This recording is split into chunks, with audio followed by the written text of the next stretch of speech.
mm, mm, mm, mm. I know mine still says setting up. Here we go. I'm coming. Hi. Hello, everyone. Welcome. Welcome to the Quest Show. Welcome back. I hope everyone had a great week. I am your host, Lana Quest, and this is my lovely co-host. Honored to be here. And we have someone else in the room. Yes. We have a special guest in our virtual building, but before we get to our special guest, we're going to ask you to do what we ask you to do every single week. That is, please like this video, share, and subscribe. We appreciate it. And thank you to any new subscribers that we have gotten thus far. So in the building, we do have Steven Holden, New York 22. He is a congressional candidate, but he is here today to do something a little bit different. He is going to talk about a recent visit he had to Greenwood, also known as Black Wall Street, also known as the place of the Tulsa Massacre. So I'm going to hand it to Steven and let him take it away. Steven, you may want to talk about, briefly introduce yourself and your platform, because you are running for office still. Yes, I am. And it's been a few months since the last time I was on here. So with the new subscribers and everything, I'll kind of explain it. So again, everybody, greetings. My name is Steve Holden, and this is the second time I've been on this great show. And I was back on the show when I was in New York 24. Now it's New York 22. And it's the number, if it isn't the number one likely pickup for Democrats this cycle, it is very close. It went, the Republican who was the incumbent is retiring. Nice. And so now it is an open seat. So it is very likely whoever wins this primary is going to win the general election. And we were the first one in, and it's a lot. It's a lot of hard work. And at that time, since 6 other candidates come in, we're in the middle of petitioning. We are by far the most progressive and the most consistent out of all of them, and we're the most respected campaign out of all of them. My competitors will tell you that, because we're principled. We don't take corporate money, and we get it from people just like you. And we had a great event the other night that people I think here will probably be interested in. There was an event here to help some state laws here in New York, but we're going to have to do it on the federal level too. It's a group called Communities Not Cages. It's to really address the school to prison pipeline. And we have some people, and so we're talking about getting rid of 3 strikes laws, mandatory minimum sentencing, people getting out for basically good behavior earlier. Right. And there's a lot of very powerful voices there. And we were there the other night with some community leaders. Our presence was very noted, and we're getting some people, as Marcus can tell you, off of that campaign who are now on our campaign working to get those things done. And they're going to play a heavy role in that. So it's another thing. It's just another thing that we're doing. We also have the most diverse staff that's out there. And for those that don't know, I am also of Native American ancestry. I'm Cherokee, Cheyenne, Arapaho, and Choctaw.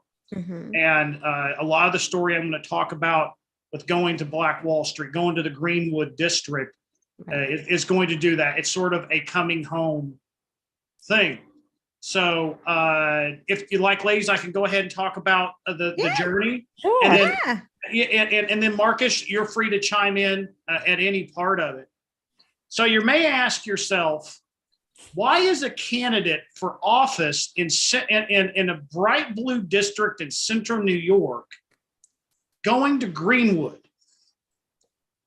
Well, if y'all haven't noticed, I don't have a central New York accent. I was born and raised in Oklahoma, hence also the Native American. I came here to see, the reason is I live in the suburbs of Syracuse, New York. This is where I'm also an Army veteran. I'm a retired Army Lieutenant Colonel. And this is where they sent me to get my graduate degree. And the most important thing is I met my wife. Mm-hmm. And so that's why I'm from here. I've been recruited to run actually a couple times. And for those who are new, this is me jumping into the race. So why did we go back? Why did we go back to Greenwood? Why did we go back to Tulsa? A lot of it's coming home. We did this in honor of Black History Month. Mm-hmm. And it was an eye-opening experience. And I'll talk about the experience and then kind of relate it to here and some problems that communities of color are having across the country.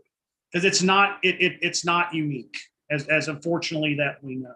Yeah, we know. Yeah, you're right. So for those who don't know out there, Greenwood was one of not just more thriving African American neighborhoods around the country, one of the more thriving neighborhoods throughout the entire country.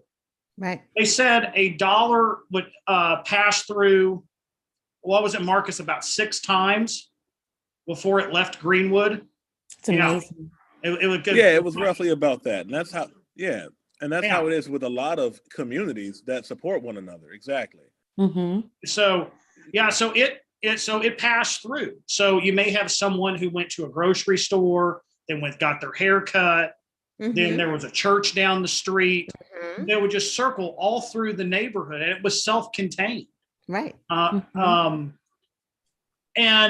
a lot of the number of the shops there, when you go to Greenwood, there are bricks and plaques where businesses once stood. And it's powerful in that there are people there who are still probably one generation removed from being there. And after I kind of I'll talk about a lady that just is a beautiful episode that happened between this lady and my mother, which is who I really get most of my Native American ancestry through my mother, and I'll kind of talk about that. But we went to the museum there, and it takes you through an experience all the way from the building up of the neighborhood. You actually get to sit in kind of a virtual barber shop. Right. Where there are 3 barbers talking, just like they were carrying on. It could be, it was like a barber shop today that you could go into, and people were having a conversation and just kind of talking about things. And then it goes through after that, showing the success, and then just showing the jealousy and hatred that happened, that brought down that great neighborhood. Mm-hmm. And I will tell you, as someone who grew up in Oklahoma, if it doesn't have a shock to you today, what we're seeing, we were never taught this in high school, and we were required to take Oklahoma history. Mm. So when did you first learn about Tulsa? Yeah. I not until I got to college, not until about 1993, 94, did I ever hear about it. I heard that something happened. And when people did say it, they called it the Tulsa Race Riot. Right. They never called it the massacre. Right. They never talked about the sense of Greenwood and about how prosperous it was. Mm-hmm. A few years ago, there was a movement in Tulsa to get rid of the names downtown of a lot of the old, just honestly racist city fathers who were there at that time. Who there were some buildings. Mm-hmm. One of them was a guy named Brady, and they called it the King's Ballroom. Did a lot of blues music back in the day, and it was called the Old Lady on Brady, and they got back to renaming it. Well, there was a backlash and saying, this is part of our heritage. Well, it's not heritage when it hurts other people. And it's a reminder of a time. But as we know, this just didn't happen in Greenwood. This happened in other ones around the country. Yeah. It was just, you know, Marcus, where was the one in North Carolina? There were a couple in North Carolina, actually. It was what, it's yeah. Yeah. Yeah. There's so many. And you go across once you get into the South, it gets It's every state. It's happened in just about every state. And so I don't think it became into sort of the national spotlight again, because we all know that's where Trump held his first rally for his reelection bid. And he's going to originally hold it, as we know, on Juneteenth. And I saw the place where they held it, and it is literally right down the street. When I heard that happening, my wife's from up here. There were a lot of people who kind of didn't get it. I got it. I knew what happened. I mean, as I got older, I knew what happened there. And it came into the consciousness, and there was a show on one of the streaming sites that was about that. It escapes me right now, that actually dealt with the Tulsa Race Massacre. And it was right there. It was meant to twist the knife in. It really was. So that's kind of the first part of it here, in just kind of the experience. It's awe-inspiring. If people haven't been there, I encourage you and the listeners out there to go. And I don't care what your background is, go there. It'll change you. If that doesn't hit home, what happens to communities of color across the country, nothing will. And you'll come back somber, but you'll see that the area is rebuilt and encouraged that it can happen. I want to hop in real quick. One of the reasons why the prime reason I like Steve is because Steve listens. A lot of people have, we grew up knowing our history, and we grew up with people who refused to learn that our history is American history. And, this is one of many things that the conversation Steve and I have had, into the late hours, where there are a lot of congressional candidates, there are a lot of Congress members who refuse to acknowledge certain facts. And if you can't acknowledge those facts, you can't fix the things that happen because of those. And when we talk about school funding, when we talk about, the police, we talk about how we're supposed to, build our communities. And it's very rare that I endorse somebody who didn't grow up in the same struggle as me. But when I do, it's because they're willing to understand. That's all I have to say. And that's what an ally is. But I think Shell had a question. Shell, I was just going to say, you spoke about the museum. It's my understanding that it was a museum that was built fairly recently, correct? The Interactive Museum. Yes, it is. Yeah, it was built there. And also, for people that don't know out there, Marcus is my campaign manager. So people out there that don't know what he's doing, he's the one that keeps me straight on everything. And sometimes that can be a bit of a challenge. But yes, Marcus, do you remember when it was built? The museum I think it came out in the last 2 years. It's a really good museum. I honestly, if you're down in Oklahoma, go check it out. It works really well. And Steve, he hasn't had the barbershop experience that we've had. I actually had an experience like that out when I was in the Army outside of Fort Jackson, South Carolina. Similar thing. And I preferred going there. Anything else? Yeah. And that's the conversations. That's where it all goes down. Exactly. and we really sitting there, they're talking about it. And that's the thing, the community isn't just, in the city council meetings, the community is everywhere in the Black community, and they really do a good job of portraying that in the museum. And I can't do anything but the museum has my highest, shout out in terms of museums for. I'm sorry, the Smithsonian Black History Museum is my highest one. This is number 2, and it's close. Yeah. It very much is in.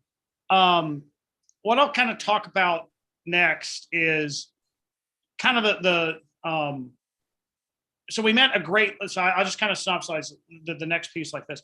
There's a great lady we met there. Her name is Princetta. And Princetta.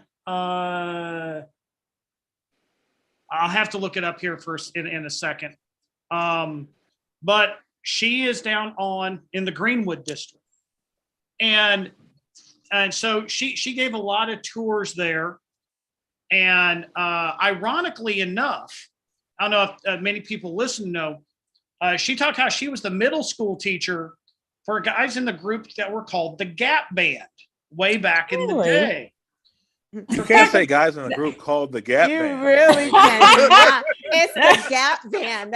It's the Gap Band. Gap Band. The Gap Band. They're not a guy. And if you're really in the know, it's the Gap Band, and then Uncle Charlie. Right. He's not like he's about New Kids on the Block.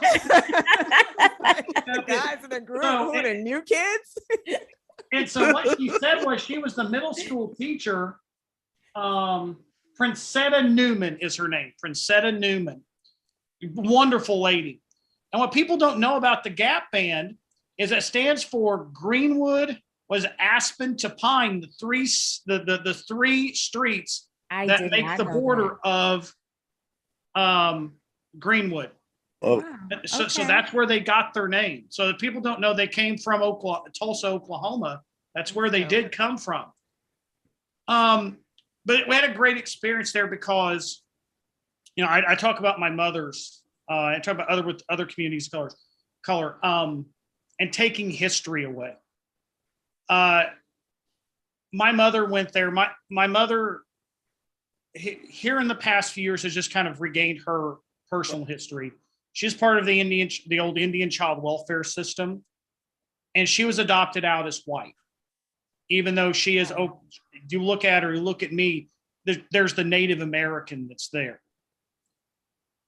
And there's a beautiful moment where Princetta and my mom just kind of got a moment of understanding to say, you know what, an understanding of cultures, an understanding of relations that, we're all in this together. There's a big hug. And that's why Marcus had it, knows that that's why if we had been able to kind of share some of the video and the pictures we had there, it was just a beautiful moment there where my mom and Princetta hugged, and it just like, hey, look, and it's like they didn't know. There are a whole lot of people out there who just, it's not that they're inherently wrong. They just don't know. And that's why I encourage people to go there, regardless of who you are, because the same thing happened there, or similar things happened to Native American businesses, because during that same time, Native Americans were discovering oil and mineral rights, and the same things were happening to them. Their houses were bombed, their stores were bombed, for the same reason, jealousy and greed and hate, for the same thing. So we talk about that intersectionality of a lot of these issues. That's where we go. Just to make a comment about that, Steve, there is a lot of intersectionality, and I'm becoming more and more aware of that as we hear from different communities kind of speaking up and speaking out for the first time. But I think part of what white supremacy has done is just kind of erased all of that for both of us. Like you said, you learned state history, but didn't learn about the Black history of your state history. Correct. And even less than Black history that was taught. I mean, the Native American Indians, as right. That's what they were called when I was taught history. I mean, they didn't even get the benefit of, I mean, in elementary school, I went maybe by, high school, they may have been Native Americans, but, that history is taught even less. And I am just beginning to become aware of like some of the things that they did to Native Americans to take their land as well. So, and just some of the conditions that they have to live in as far as the reservations and things. And there's a lot of parallels. And Shelley, here's a couple things to that. Up here in Central New York in Syracuse, we have the Onondaga Nation, we have the Cayuga Nation that's here. We have what's called the Haudenosaunee, or what people would know as the old Iroquois League, or the Iroquois Confederacy. 2 points on that. First of all, when you're taught quote unquote American history, they might start just a little bit before the Revolution, but they don't go back, all the way back. When we're talking about, the 1619 Project, they don't go back to 1492 and about the land that was taken. That's a lie. You're right. You're right. Yeah. You hear about Columbus Day, but you don't hear anything between 1492 when he discovered the land until And so until suddenly, George Washington, like exactly. It's like start with George Washington, maybe when the Pilgrims got here, but but you don't. So up here, so we talk about a lot of monuments to hate around the country. One that we have up here is called the Columbus Square Monument. And for listeners out there, subscribers, I would ask you to Google it. Columbus Square statue, Syracuse, New York. And it is an offensive statue. It shows Christopher Columbus pointed right toward a church, standing on top of 4 disembodied heads of Native American chiefs, not even ones from this area. And here's the thing. And here's the thing that a lot of people don't really think about when they think about this. By a lot of people, I mean majority culture people. It's offensive deliberately, and we have to think about the fact that it's designed to offend. It's not just to make you proud, because you can be proud of your history without deliberately offending. You can have a war hero in your family without having a statue of him stand on the heads of some Native Americans. You can do that. You can have an explorer in your culture without, having a picture of him subjugating the new world. But that's not something that the people who make these statues are willing to do. But that's interesting. And it's interesting though, because they're out here acting like they never did those kind of things. So that's interesting that statue is there, because on one hand, we're trying to whitewash history and act like Columbus never did any of those things. But then it's like, here's Columbus with like heads in his hand. Like, here he is. Right. And y'all did this. We didn't make it. And two things, everybody, about that. Well, first of all, it's going through the courts right now. There's a judge who's more sympathetic to the Columbus Square Monument Corporation, who said the city of Syracuse does. So this is going to get appealed, where this quote unquote, the city of Syracuse does not have the authority to take down an offensive statue. They absolutely do have it. And so that's on shaky legal ground. The second thing is, and I'll tell people this, and this will come, some of this may not shock you when I say this, and some of it you may. That statue was in part funded by Benito Mussolini. And when I tell people that, and when I say literally, I said that statue has fascist background. And it some of it they'll stop people in their tracks. The hardcore ones won't, because it's all about hurt and pain. But that's what they're going up against. And it's going to be a fight, but it's something that you're right. There, you can take history, but you don't have to take a person that was so reviled and lift them up to symbolize your community. That would be the same thing in the Native American community if we stood up Stand Watie, who is the last Confederate general to surrender. Are they symbolizing their community, or they're trying to inflict fear? Because a lot of those statues were for fear too. They wanted to keep us in our place.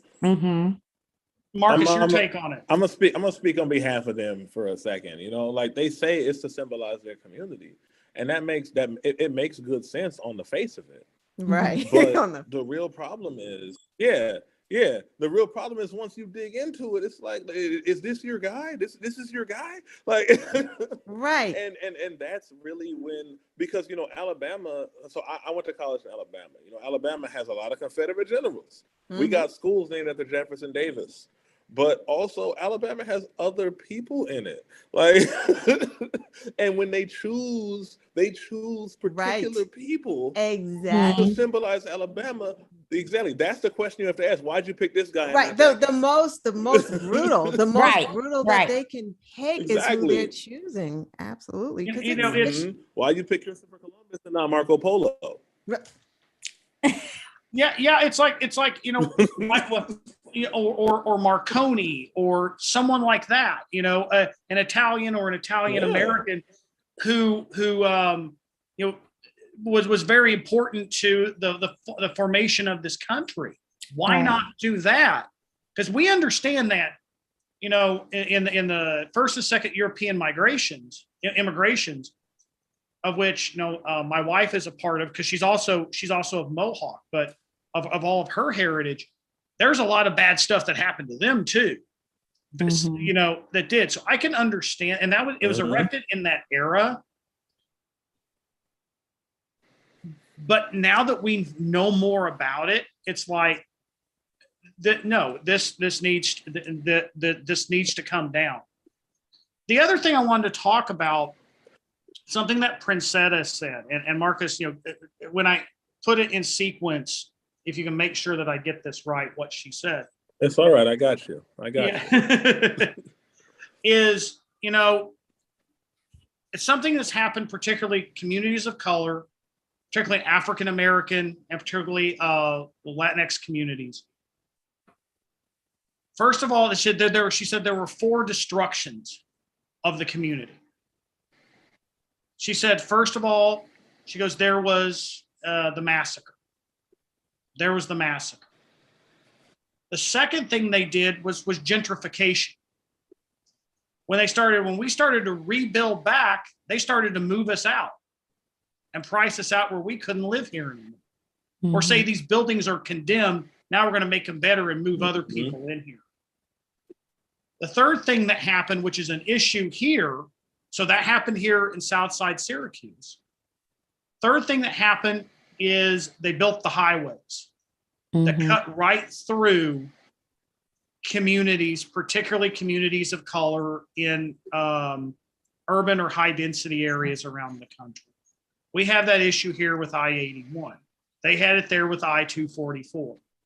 I believe she called it, like, what was it? Like the concrete monster that's going right, literally, if you go to Greenwood, there's a highway that's going right through it that cuts through between where the businesses and then where the churches are. I believe it was an AME church that was on the other side. Was I not right, Marcus? Yes. And the Greenwood, they had the AME church. Yes. So that happened here with 81. There's, you know, same thing, lead poisoning, noise pollution, just hazards that come from roadways. We have that same issue here with 81. It's the exact same thing. So the fourth thing is they built the university. If you see this happen around the country, you see a lot of private universities that went up right next to communities of color. And people think, oh, great, that's higher education. Well, if you take a look at the history of them, a lot of it was to make those areas palatable and to take away the identity of those neighborhoods. So just on the other side of 244 is the University of Tulsa. Just the other side of I-81 here is Syracuse University. You go to Cincinnati, other side is the University of Cincinnati. You go to all of these areas and they do the exact same thing. So she called it the four destructions of the neighborhood. That's something that's just not common there. That's in common, I think, we see to areas all around the country that, the average person it doesn't understand. But when you have hate and discrimination and repression that's happening, it happens in stages. And unfortunately, what we're seeing now with the backlash against actually teaching the truth, it's another phase of it. It's the old really, Southern strategy. It's more Jim than Crow all over strategy. This is what happens. This is slaves were happy. This is slaves were paid. This is everybody decided we were going to end slavery peacefully. This is always the last stage. The last stage is always teach our children that everything that happened previously was resolved positively, so that we can move to the future. Which, yeah, exactly. We all know, because I'm from Sacramento, California, and University of California, Davis did the same thing. They bought out my old neighborhood, and it wasn't a good neighborhood, but people owned their own houses. People had equity. People had good credit scores, and then suddenly it's like, well, how come nobody has any credit? Well, we know what happened. And the last stage is to erase everything. You whitewash the fence, Aunt Polly's happy, and it's Tom Sawyer. Like, exactly. It's terrible. And people like, it is, and so when you hear these old racist tropes of, oh, that area's always been poor, or they're not educated, or anything like that, I point to this and I go, hogwash. I said they were. This was a self-sustaining, one of the most successful neighborhoods in the entire country, regardless of racial or ethnic or religious background. And they were doing well as a cultural center. It was a community, and it was out of pure hate and jealousy that they did it. So that's one of the biggest takeaways that we always have to see is, no matter what the gains we make, right, there are always those of us out there who are willing to knock us down. And that's why, and that's why, and again, that's why I'm with Steve, because we need federal protections for particular things. When we need good schools. I grew up, my mom got pregnant with me in high school. We need a school where if your parent comes in and says, my child's not learning well, the school can respond to that.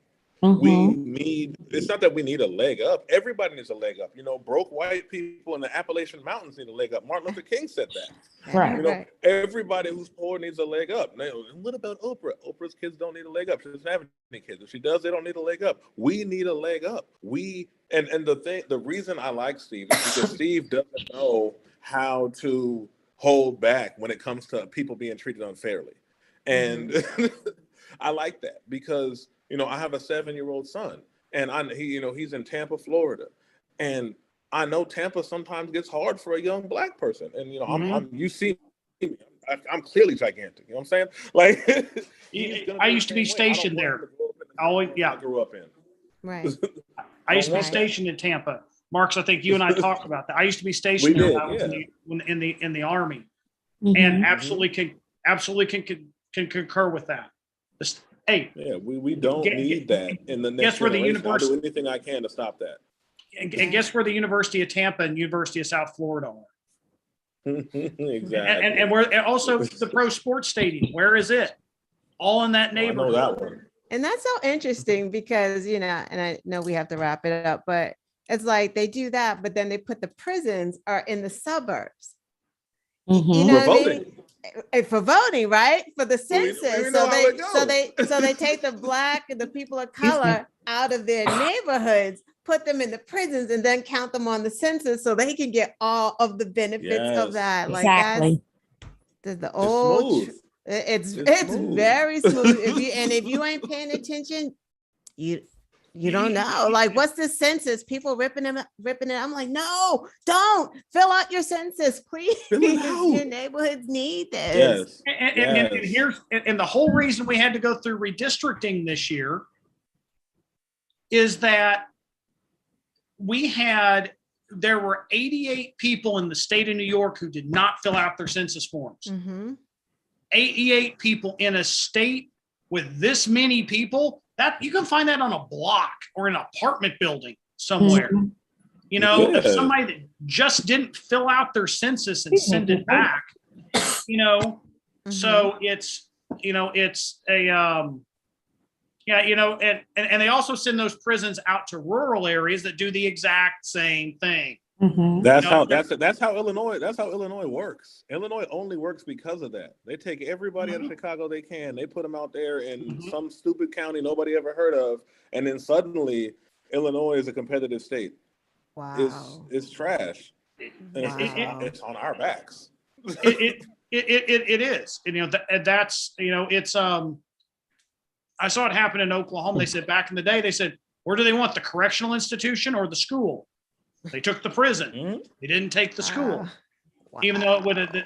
So, if we, it's a whole for-profit system, profiteering off people's misery. Right. So, but again, those people are going to be forward in our campaign. They're coming on with us because you can be a hypocrite and talk about it and not do anything, right? Or you can not do anything, or you can actually do something about it and lift those voices and those leaders. And that's exactly what we're doing. And Marcus, like I said, we just had 2 of them come on as advisors on our campaign. We had a couple people come on from the South Side up here. And I mean, at the end of the day, it's hard to figure out who you're supposed to work with, because a lot of people, and I mean, Steve, it sucks, but you're a white guy. A lot of times, we hear a lot of good talk, and then people abandon us. I've been close with Steve for a while, and I'm telling you this right now, Steve doesn't have it in him to compromise on anything. It's he's like a little fireball. It's fantastic. Both little. And so people also know they're on there today is that our first campaign video came out today, and it goes right to what Marcus said. There's a whole lot of fire to it. Steve, you don't mince words. You say I'm not. No. And what I can do is I can get the link and it's time. No, well, you know what? We're gonna close out, but I'm gonna give you an opportunity to tell us your takeaway from Greenwood, give us your information, and I'm also going to put your information in the description. So when I share the video, so we're gonna get there. And when we get off, go ahead. Yeah. No, go ahead. Before then, just a couple of things, because Steve really did make a lot of good points tonight. Just to say very quickly, with the four levels of destruction, what it also does is it keeps the Black community from accumulating wealth. When you come in and you buy them out, and you put the universities or the like you said, the prisons are for the suburbs, but you put the universities, or you're going to build the shopping mall or whatever it is, it just immediately destroys the wealth, because you don't have the tangible asset of the house anymore to pass along. So and it's central, almost core to the whole whole concept of redlining. You're going to buy us out, bring in, higher price, higher income, and stick us. Here's a nice little enclave right here where will allow you to afford a house here or to rent here. It's when I got on the campaign, one of the first issues I talked about was what was redlining. It was redlining, block busting, building up capital in neighborhoods. When they tear these highways down, give the right of first refusal to the businesses in that neighborhood. Mhm. All of those things build up capital there. Right. Mhm. And it doesn't, and it's, why not? Who's vested more in that neighborhood? Right. It's like my plan to have the Quapaw plan of having Native Americans right of first refusal to do all environmental cleanup on their lands, which is, by the way, everywhere. Why? Mhm. Because they're vested in it. They have skin in the game. It's the same reason that, you know, communities of color, when things like that happen, they get right of first refusal to fix it. Yeah. So yeah. Right. So if you want me to go ahead and give my takeaways. Yes. Yes. So, you know, my takeaways are this, and we talked about them a good bit here. First of all, bottom line is, this is living history. You know, if you have not gone, go. It's a history that was held back for me growing up there. It's a history that's held back with a lot of other folks. And if certain people in this country have their way, you'll never hear about it. Right. Mhm. Second is what we just got through talking about, is building back communities of color around the country and getting them the ability to self-govern, to build wealth, to build capital. Mhm. Those things are extremely important. Yeah. You know, education. And the third thing I would say is engagement. There are a lot of people out there who there are a lot of allies we can build who just don't know, or maybe just never thought about it. Yeah.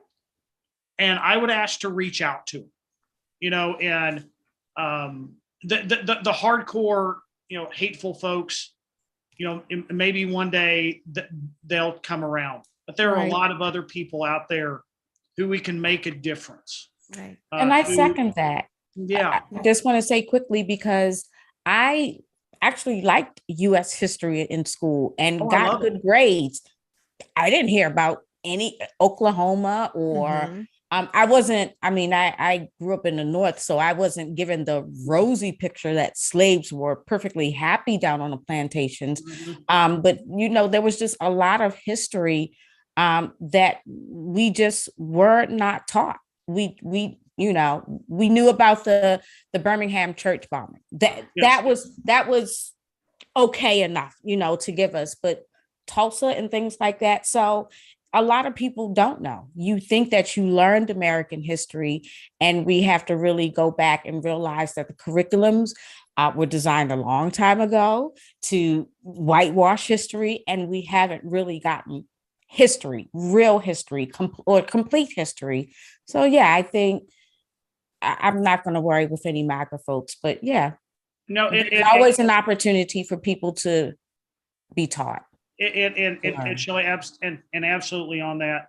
Because in closing, one of the things I want to do is create an educator's bill of rights, which protects teachers in the classroom, academic freedom. Because I also teach as well, and that academic freedom to actually tell the truth. Because it's like when we grow up, if you're not telling the truth, Right. you're lying. Mhm. And when you tell people that, I said, that is the truth, you know? So if you're all into this moralism, that's it.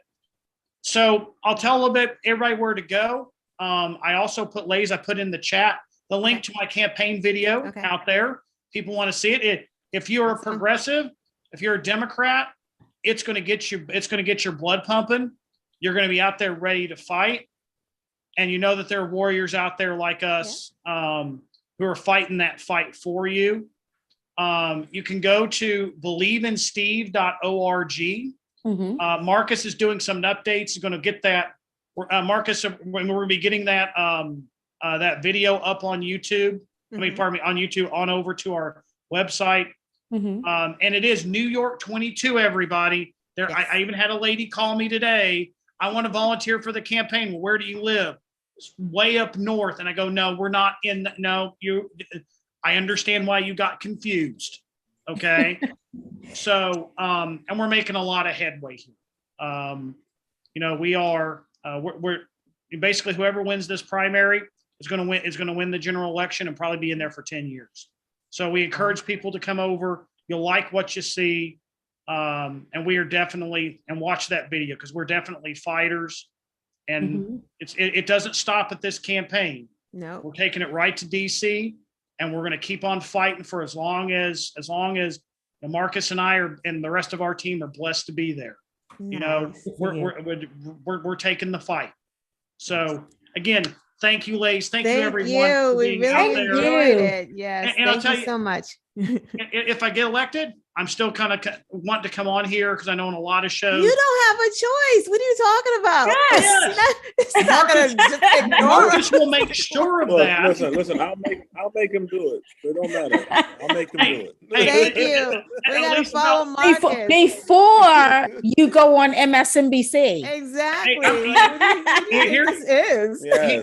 Here's the thing. No, I absolutely will. You know, because I'm all about independent media, because I believe that's where the future is. I think you're going to see corporate media kind of going by the wayside in the future. A lot of people are doing cord cutting. My kids are like that. My wife and I tend to be like that. I mean, I can't tell the last time I actually sat down and watched a full newscast, regardless of channel, because I believe this is where it is, because this is where the truth's being told. Right. You know, Exactly. And people are going to have to go find that truth. And like I said, in our offices, you'll always be welcome there. And we'll get you some conversations with some other people up there too. Awesome. Some of my peers. There are a few of them here in New York. You probably know that you know, AOC, Jamal Bowman, Mondaire, getting them on here, you know, and telling them this is where it's at, folks. That's right. Tell them come right on over. Exactly. We like to lift and elevate. We love hearing great ideas to move our country forward, and meeting and talking with great people. And we are so happy that you shared your experience with us today. Thank you so much. Thank you, ladies. Thank you. Thank you, everybody out there. Y'all have a good evening. Yes, thank you. Thank you, Marcus. Thank you, Marcus. Marcus may be. Bye, y'all. Bye. Bye-bye. I appreciate y'all. I appreciate y'all having us. All right. Thank you, Marcus. Bye-bye. Bye-bye. Bye-bye.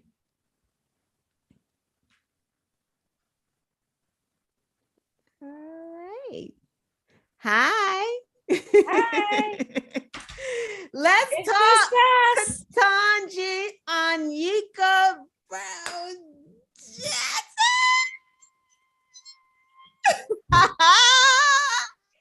That's right. Black woman magic. Yes. What? Yes. What you But got? first, What's your again, takeaway? Steve, thank you for coming on and sharing your experience. It was really nice to hear, and particularly about the museum. I am definitely interested in going to visit that museum, the Equal Justice Initiative Museum, that they have that honors the victims of lynching. So there's a couple throughout the country, a few throughout the country that I want to go see. But enough of museums. We're going to talk about the court. We're going to talk about the court, the highest court in the land. Yes. What's her name again? Let's say her name, Ketanji Anyika Brown Jackson. Yes, and Justice Jackson. We're going to speak it on in the air. Justice Jackson. That's gonna happen, and it ain't gonna be April Fools. It's gonna be real. So you watched it. How many days did you watch for? 2? Both days. I'm not. I wasn't playing. You know why? And here's the thing. I am not. You know, I don't do Fox News. You know, I don't even bother with those trolls on Twitter. I don't get into that. But I wanted to see Ted. Josh, Marsha Blackburn was disgusting. What's your definition of a woman? What's your definition of a woman? Not you. Like, what? The questions, girl. What's your definition of a woman? Read your faith. What do you, what? Who On who the are scale you of ordering me? Right, the rate your face. Scale? 1 to 10? 1 to 100? Like, what is this? You who've gone to church admittedly 3 times in a year? Yeah. Right. The Girl, nerve. Lindsay was off the rails. Girl, was he? He had his whole panties in a You bunch. say versus. She won't answer the question. She won't answer the question. Well, okay then. Just answer.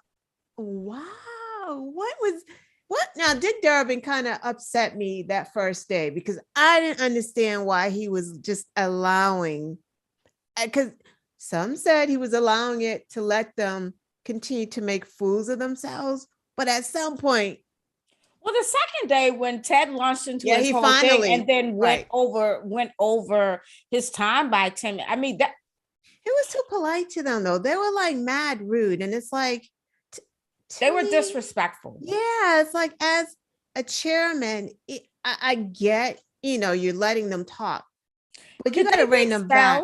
Could they have been expelled from the hearing? That's what I don't understand. Exactly. Because he hit his gavel and Ted was like, gavel all you want. Exactly. Girl, stop it. Let me go. When he said that, I'm like, he don't even respect you, Mr. Chairman. What the heck is gavel all you want? You know what though? But seriously, I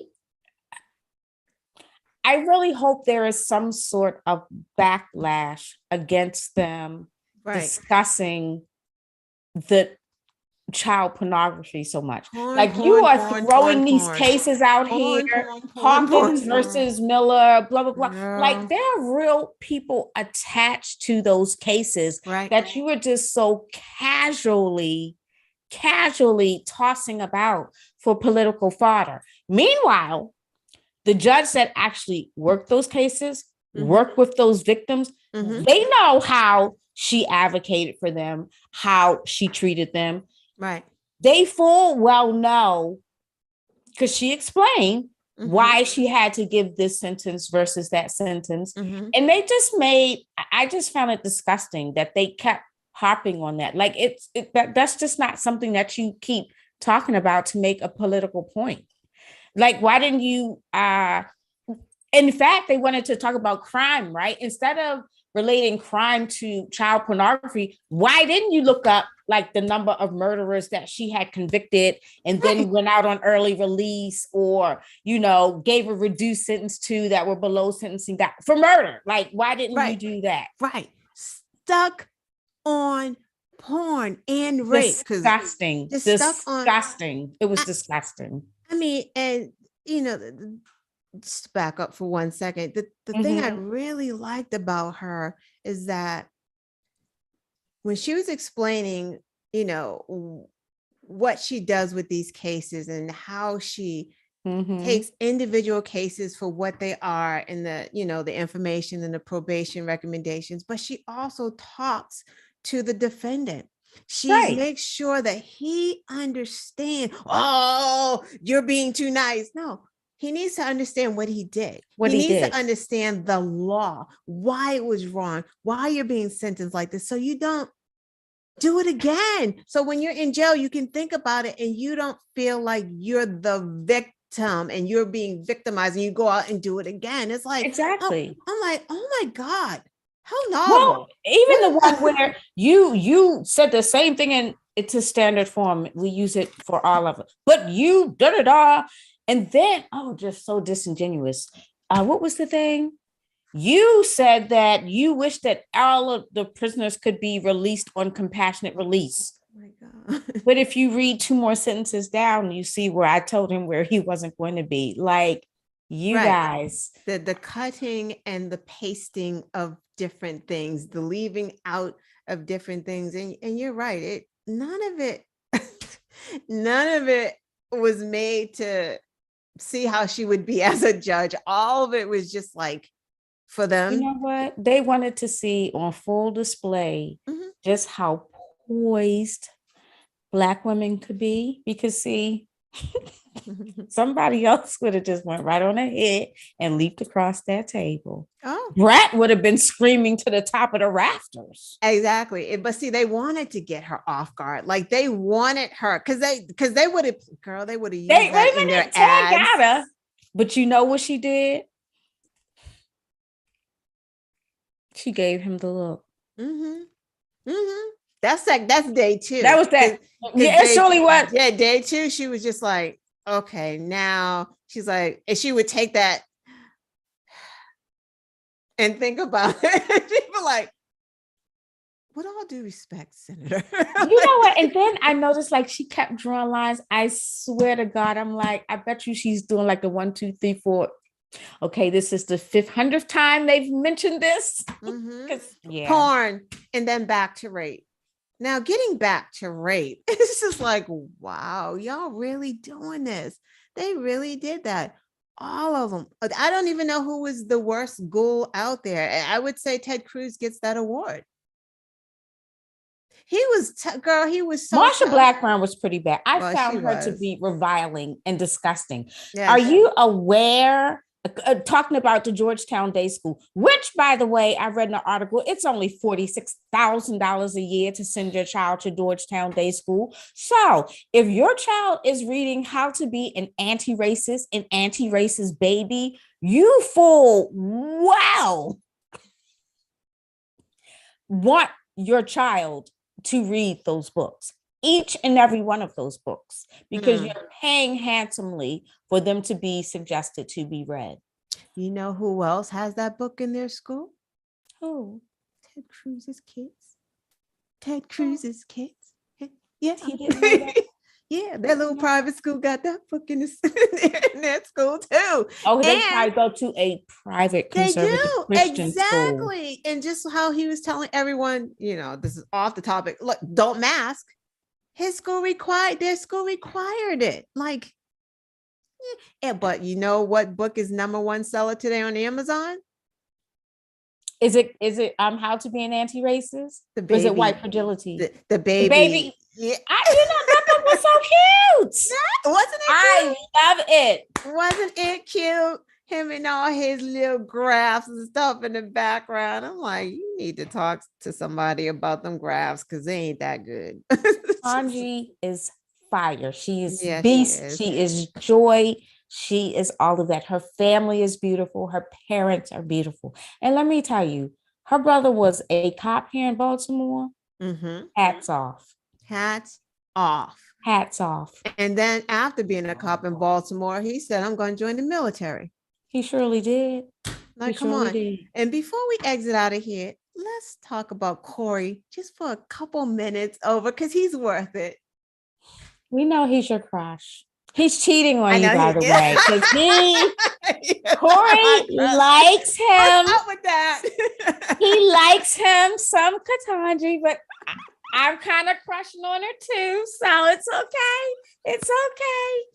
Yeah. But let's talk about that black man lifting up that black woman. You go first. Girl, go ahead. No, you go first. Okay. Well, you know, yes, we love Corey, and this is the reason why we love Corey, because he watched KBJ get pounded on that first day, pounded on that second day. And, you know, we read on Twitter, like, she's a strong black woman, blah, blah, blah, blah, blah, which strong black woman, I don't like the strong in front of it because is there a weak black woman? I don't know what that is. We have to be strong, but she's strong on the outside because we also know, me and Honor, as black women, once she left that building, the weight, right? Like she's going to feel the weight when she leaves, like it was there, but she's really going to feel the weight's not lifted because she's been battered and bruised. She knows every micro aggression that she got there, every bigoted statement, racism, misogyny. Like, we're not. Wait a minute. What she really wanted to say instead of what she actually had to say. Right. But it's like, but remember, she went to Harvard. So she's always like the person on feeling like the outsider kind of. And it's the same thing here. This boys' white men's club, right? Although white men support her some. it's still a white men's club and they don't want her to belong. And like that, I mean, I know being in those rooms and leaving those rooms, how you feel afterwards. Like it's hard. So it's like Corey, as you said, came and he lifted her up and said, you do belong here. You do deserve this. You work hard. And that's why he did and that. more importantly, I think one of the most important things he said was, do not let them steal your joy. Right. Do not let them steal your joy. If she walked out of there and even if she did not become a justice, you are beautiful, you are smart, you are have worthy. a wonderful family. You are worthy. Joy. You are joy. You are joy to people. And always keep that light. And you're going to be a joy on the Supreme Court. She sure is. And girl, like we talked about, a joy on the Supreme Court. I truly believe she can make a difference. And we know it's a conservative court, but I really believe she got the black mama look. Yeah. The straight look like. Yeah. Just say that. I swear she's going to take Amy. She's going to be, come here, hon. Let me talk to you. Anyway, we are over time. We are going to go. Thank you, everyone, for coming. Next week, we kind of I got mixed up a little bit with Joe Jaworski. I thought it was this week, but he's actually next Thursday at 8 p.m. So join us there. Please, it is going to be a great show. Running for Attorney General of Texas. Yes. Against ghoulish, hoping to kick out the ghoulish Ken Paxton. And we will have Joe tell us more about what he's doing. Well, we know what he's doing down there in Texas, but yeah. So everyone, thank you again. We will see you next week. Bye, Honor. Bye, everyone in the chat. Thank you, guys. Happy Friday Eve. Bye-bye.